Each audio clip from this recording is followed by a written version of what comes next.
ప్రయత్నం చేద్దాం. వినయ్ సార్ చెప్పండి, ఏం జరిగింది? శిరీష ఎట్లా మృతి చెందింది?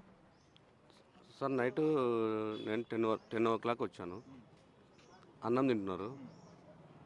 నేను వచ్చి సరే నేను వాళ్ళు తిన్నాక నేను కొంచెం తినేసి పడుకున్నప్పుడు ఏదో నేను పడుకున్నా. మా సిస్టర్ ఏదో పెయిన్ లాగుంది అని అంట. చెస్ట్ పెయిన్ అంటే పీసీఎం పెట్టినారు. ఆ రూమ్లో పడుకుంది. 8:30కి వాటర్ వస్తాయి, జమునా టవర్స్లో వాటర్ వస్తాయి. ఆ వాటర్ సౌండ్కి మార్నింగ్ 8:30కి అమ్మాయి లేచినా కూడా 8-8:30 అవుతుంది. లేదు 9-9:30కి మామూలుగా డ్యూటీకి వెళ్తుంది. లేచి స్నానం చేసి వెళ్తుంది. ఆల్రెడీ సండే కదా అని చెప్పి 8:30 వాటర్ వస్తుంటే లేపింది.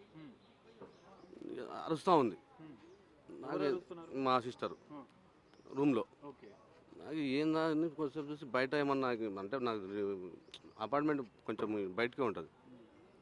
బయట నుంచి ఏమో అని మళ్ళీ ఇక్కడ ఇంట్లో నుంచే ఉందని చెప్పి లేచి చూసేసరికి రూమ్లో ఏమకు ఇట్లా అంటా ఉంది. ఏమైంది ఏం లేదు వినయ్ అన్నది. అంతే, అయిపోయిందిలే వినయ్ ఏం లేదు అన్నది. ఎమ్మటే 108కి ఫోన్ చేసినాం సార్. వచ్చింది, తీసుకెళ్ళినాం, హాస్పిటల్ పోయినాక కొన్ని గంటల్లో అయిపోయింది అన్నారు. శిరీషకు మీకు అసలు ఎప్పుడు వివాహం జరిగింది? మీరు లవ్ మ్యారేజ్ చేసుకున్నట్లు కూడా తెలుసు సార్. 2016 సన్ రైజ్ హాస్పిటల్లో నేను ఎంప్లాయ్, నేను రిసెప్షను, ఆ అమ్మాయి సిస్టరు, మాకు అక్కడ ఎంఓడి. ఇట్లా స్టాఫ్ ఉన్నప్పుడు ఒక రోజు ఇట్లా కొంచెం అమ్మాయి బాగుంటుంది, ఆ తల్లిదండ్రులు ఎవరు లేరంటున్నారు వినయ్, మంచిగా ఉంటుంది, కొంచెం లైఫ్ ఉంటుంది, అమ్మాయి బాగుంటుంది, కొన్ని కన్విన్స్ చేసి సరే మాట్లాడుకోసారి చూడు అని. సరే చూసినాక సరే అమ్మాయి బాగానే ఉంది, పర్లేదు, ఇంటికి కూడా తీసుకెళ్ళినాం. సరే ఇంకా అందరినీ సమక్షంలో ఇక్కడే మన చింతలగుంట ఎస్కేఎస్ ఫంక్షన్ హాల్లో మ్యారేజ్ చేసుకున్నాం సార్. 2016. అది సార్. మరి మ్యారేజ్ చేసుకున్న సందర్భంలో వాళ్ళ కుటుంబ సభ్యులు కానీ ఎందుకు సమాచారం ఇవ్వలేదు? ఈ 9 ఏళ్ళలో కూడా వాళ్ళతో మీరు కలవద్దని, మాట్లాడొద్దని చెప్పి మీరు కొంచెం ఆమెను ఇబ్బంది పెడుతున్నట్లు కూడా తెలిసింది. వాళ్ళ సిస్టరు ఒకసారి బుక్ చేయండి సార్, ఇది చూడండి. ట్రావెలింగ్ జమునా టవర్స్కి ఎన్నిసార్లు వచ్చి ఉంటుందో వాళ్ళ సిస్టర్ని చూడండి, వాళ్ళ బాబుని తీసుకొని చూడండి. నేను ఎట్లా సరే మీరు ఏదన్నా పెళ్లి జరిగేటప్పుడు వాళ్ళ కుటుంబ సభ్యులకి ఎందుకు సార్ వాళ్ళ అక్క రానన్నారు కదా. ఎవరు రానన్నారా? వాళ్ళ అక్క వాళ్ళ మామ అందరికి ఎవరు లేరు, ఎవరు రారు. మ్యారేజ్ అయిన సెకండ్ డేనే నేను ఆ అమ్మాయిని తీసుకొని వాళ్ళ ఊరు వెళ్ళిన. ఈ స్వాతి అనే జంగారెడ్డిగూడెం నేనే 2 కార్లు తీసుకొని వెళ్ళి మా అక్కని చూస్తా ఇది ఒకసారి అని చూస్తా అంటే చూపించాను. మరి అప్పుడు బాగానే ఉండేనా వాళ్ళ కుటుంబ సభ్యులతో శిరీష? ఆమె తెలుసు సార్ నాకు, వీళ్ళు ఎవరు అనేది అసలు నాకు ఈ రోజు నన్ను చూడడం కూడా వాళ్ళు ఫస్ట్ టైమే. నేను వాళ్ళని చూసి ఇప్పుడు ఎవరెవరు అనేది కూడా నాకు తెలియదు. ఒకవేళ నన్ను చూస్తే ఈ రోజు వాళ్ళు ఫస్ట్ టైం. మిమ్మల్ని అంటే పెళ్లి చేసుకోవడం వాళ్ళకి ఇష్టం లేదా, లేకపోతే ఎందుకు వాళ్ళు ఈ పెళ్లికి నిరాకరించారా? ఎందుకు మీతో రావడానికి వాళ్ళు ఎందుకు పెళ్లికి నిరాకరిస్తే ఈ 9 yearsలో ఏదో ఒక రోజు జరిగేది కదా సార్. మామూలుగా ఏదో ఒక రోజు ఏదో ఒక చిన్న పిఎస్లోనో ఇట్లా అని ఉండేది కదా. మరి 9 yearsలో లేని ఈరోజు నిరాకరించి అంటే నాకే అర్థం కాలేదు సార్. అసలు నేను ఇప్పుడు అసలు ఏం జరిగింది, అమ్మాయి ఎందుకు ఏమైంది తెలుసుకోవాలని నేను కూడా వెయిట్ చేస్తున్నా. చూద్దాం అసలు ఇది విషయం ఏందో తెలుసుకొని పోదామని. వాళ్ళేమో మీరే ఏదో చేశారని చెప్పి వాళ్ళు ఆరోపణలు చేస్తున్నారు సార్. అది రిపోర్టు దేనికైనా ఎటువంటి దానికైనా నాది ఉంది అంటే మీరు ఊరి అయినా యావజ్జీవైనా వేయండి, నేను దానికి కట్టుబడి ఉంటాను. మీ ముందే చెప్తున్నా, నేను ఎక్కడికి పోయేటోని కాదు, ఉండేటోని కాదు. ఏది జరిగితే అది జరిగినండి సార్. అంటే మీరు ఏం జాబ్ చేయరు, మద్యానికి బానిస్తే తరచూ వేధిస్తున్నారని చెప్పి వాళ్ళు ఆరోపణలు చేస్తున్నారు. ఆమె 2 years లేకపోతే నేనే కదా సార్ వాళ్ళ అక్కకి డబ్బులు పంపించాలన్నా నేను చెప్పి పంపించేది కదా. వాళ్ళ ఇంట్లో వాళ్ళకి ఏదన్నా కావాలన్నా, వాళ్ళకి కూలర్ కావాలన్నా, ఇవి కావాలన్నా నేను కదా పంపించేది.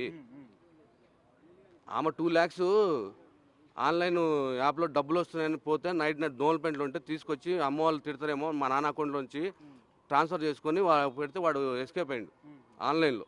2021 మన సైదాబాద్లో కూడా కంప్లైంట్ ఇచ్చిన సైబర్ క్రైమ్లో. ఈ 9 ఏళ్ళు మీరు అంతా అంటే బాగానే ఉండేదా శిరీష? మీకు ఎప్పుడు ఎలాంటి ఇబ్బంది? అమ్మాయి అసలు నాతో అసలు ఎందుకో అది దేవుడు తెలుసు. నేను ఆ అమ్మాయి ఒకవేళ చేసుకునే అంతవరకు వస్తే ఆడపిల్లలను కొట్టేవాడిని నేను అనుకుంటే నా సర్కిల్లో కూడా తెలుసుకోండి సార్. తెలుసుకోండి, నా యాక్టివిటీ కూడా తెలుసుకోండి. నాది ఇంతకుముందు ఏమన్నా ఫర్దర్ ఉందా ఏదన్నది అది తెలుసుకొని వాళ్ళే డిసైడ్ చేస్తారు. వాళ్ళు అయినాకనే ఇది ఏదైనా జరుగుతుంది. వినయ్ సిస్టర్ ఉన్నారు, ఒక్కసారి మనం మాట్లాడే ప్రయత్నం చేద్దాం. అమ్మ మీ ద్వారానే పరిచయం శిరీష వినయ్కి. సో అప్పుడు ఎట్లా ఉండే మరి శిరీష అప్పుడు స్టార్టింగ్? శిరీష మాతో మంచిగానే ఉండేదండి.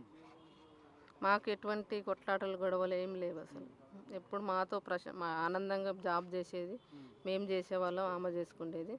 మంచి లైఫే ఉండింది. సడన్గా ఇట్లా అయింది, మాకు కూడా తెలియట్లేదు ఏమైంది అన్నది, మాకు కూడా తెలియట్లేదు.